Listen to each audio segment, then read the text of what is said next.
Et merci de nous rejoindre pour le focus du jour. La burqa dans les rues de France, c'est bientôt terminé. La mission parlementaire doit rendre ses conclusions mardi prochain après avoir travaillé pendant 6 mois. Et on sait déjà qu'elle va demander une loi pour interdire absolument, une interdiction absolue du port de la burqa dans les lieux publics. Si presque tout le monde est d'accord pour cette interdiction, en revanche, certains pensent qu'une loi sera stigmatisante, et difficile à appliquer. Pour en parler, on va poser la question d'ailleurs tout de suite à Chamseddine Hafiz. Bonsoir, vous êtes vice-président du CFCM, le Conseil français du culte musulman. On va voir le reportage qui nous explique les tenants et les aboutissants de ce débat sur la burqa qui secoue la France. Mais d'abord, une première question. Pour ou contre la loi, vous? Contre la loi. Pourquoi?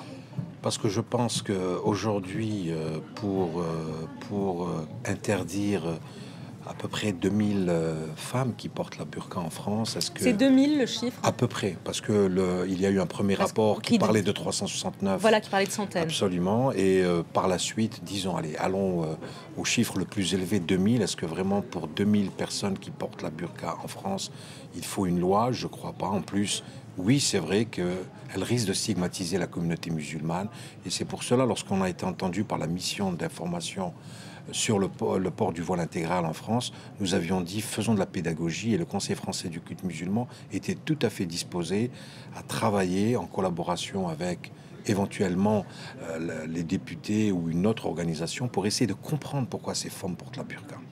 On va poser la question et je vais vous demander pourquoi ces femmes posent la burqa. Mais d'abord, on va regarder le reportage. Est-ce qu'il faut une loi? Apparemment, et au bout de 6 mois de travail, eh bien, les parlementaires vont dire oui, il faut une loi. Regardez pourquoi. Soraya est issue d'une famille catholique française. Elle avait 18 ans lorsqu'elle s'est convertie à l'islam. Au bout de quelques années, elle a choisi de porter le voile intégral. Personne ne lui a imposé, dit-elle. Quand j'ai demandé à mon mari pour me voiler, il m'a dit je ne suis pas prêt. Donc j'ai dû attendre que mon mari accepte que je porte le voile. Allez dans la cuisine. C'est pas du tout une provocation par rapport, parce que j'entends beaucoup de choses donc à la télé, ils font ça pour nous provoquer, c'est pas dans l'islam, c'est pas si. Donc c'est dans l'islam. Déjà d'une, toutes les femmes du prophète, elles étaient comme ça. Moi je sais que depuis que je porte le voile, je me suis vraiment sentie encore plus belle. Ça m'a donné de la valeur. Interdire le voile intégral dans les lieux publics, c'est ce que souhaite la mission parlementaire chargée de ce dossier. Elle rendra son rapport le 26 janvier, mais déjà le débat s'enflamme. Jeudi matin, Jean-François Copé a de nouveau pris les devants. Le président du groupe UMP à l'Assemblée nationale veut une loi et des amendes en cas d'infraction. Il y aurait une contravention. Voilà. Comme il y aurait un policier qui, voyant cette situation, inviterait la personne à ce moment-là à payer une contravention. Donc il n'y aurait pas d'esclandre ou je ne sais quoi comme on va pas certains le diraient. Le D'abord, non, mais l'idée c'est qu'on doit inviter la personne à l'enlever, et puis que d'autre part, c'est une contravention, une amende. Et je pense quand même que l'objectif, c'est surtout dissuasif. Pour l'instant, la mission parlementaire n'envisage qu'une résolution et préfère prendre son temps avant de rédiger une loi. Il faut dire que la question est très sensible en France. Elles sont seulement quelques milliers à porter le voile intégral. On parle souvent de la burqa, mais à tort. La burqa est surtout portée en Afghanistan. En France, le voile intégral s'appelle le niqab. Le Coran n'impose pas cette tenue, ce sont les mouvances radicales qui l'encouragent. Les partisans d'une interdiction totale invoquent le respect de la dignité de la femme. Mais pour certaines associations musulmanes, il faut s'attendre à un effet boomerang. Une bonne partie vont rester chez elles. Donc merci pour la liberté de la femme. Donc on cherchait à la libérer, donc on va la cloisonner chez elle. Donc voilà bien. D'autres envisagent de quitter la France, soit en Angleterre, soit dans d'autres pays. Voir des Françaises qui quittent la France parce qu'elles ne peuvent pas pratiquer sa foi, vraiment, ce n'est pas une bonne image qu'on donne de la France. Les opposants à une future loi préparent par ailleurs une riposte juridique afin de contrer son application. Sur Internet, ils rappellent qu'une loi française datant du 19e siècle interdit toujours aux femmes de porter des pantalons. Une loi que tout le monde transgresse, souvent sans le savoir, mais surtout sans être puni.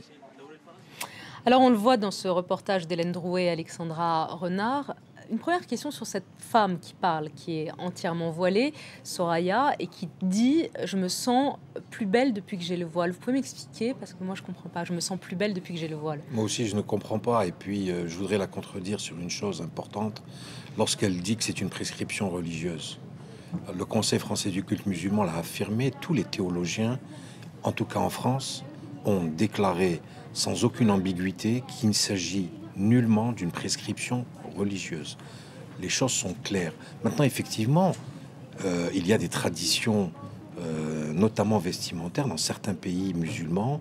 On a cité tout à l'heure dans votre reportage l'Afghanistan, etc. C'est une tenue vestimentaire. Mais ce n'est pas une prescription religieuse. Ce n'est pas une prescription religieuse. Nulle part dans le Coran ou dans les textes sacrés de l'islam écrit qu'une femme doit cacher son visage. Il peut y avoir des interprétations radicales qui font aujourd'hui l'objet d'une doctrine radicale de l'islam, mais qui est d'abord extrêmement minoritaire déjà en France, et encore une fois, qui est basée sur une interprétation complètement erronée. Et pourquoi le visage? Pourquoi cacher le visage? Non, mais pour comprendre.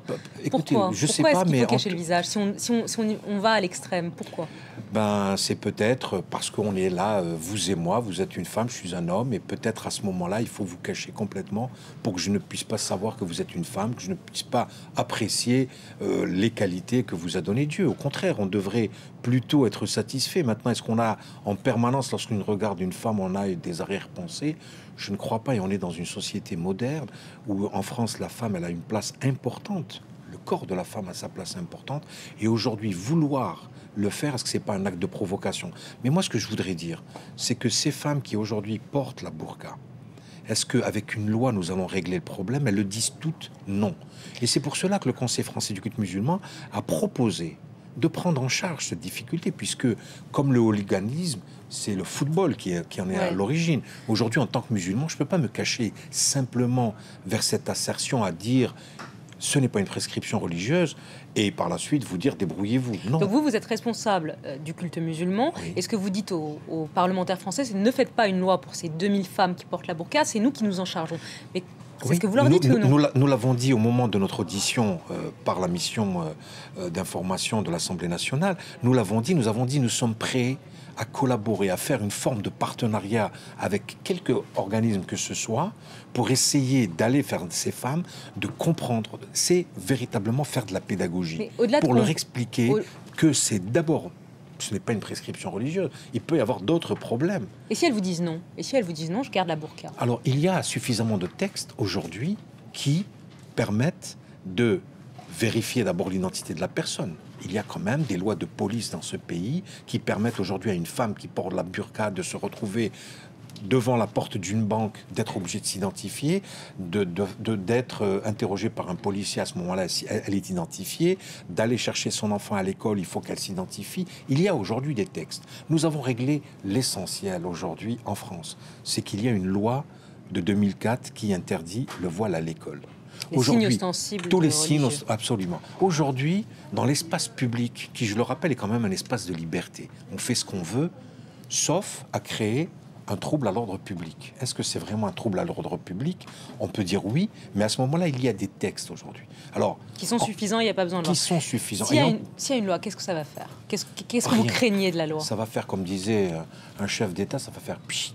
C'est tout ce que ça va faire.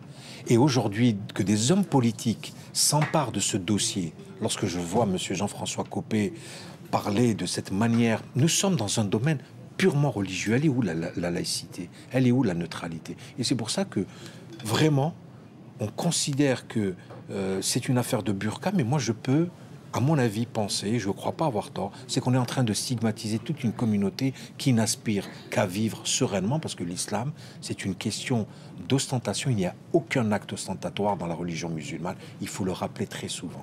Donc le Conseil français du culte musulman dit non à la burqa et non à la loi contre Absolument. La burqa. C'est ça? Et il faudrait peut-être, et c'est ce que nous avons proposé aux parlementaires, à la représentation nationale, il faudrait peut-être... De la pédagogie. De la pédagogie, en même temps, nous avons demandé au président de la République une mission d'information sur les actes islamophobes, parce que je crois que c'est important également. Oui, c'est important, mais c'est un autre débat. Merci beaucoup, Shamseddine Hafiz. Merci d'avoir été avec nous pour ce focus du jour consacré à la burqa.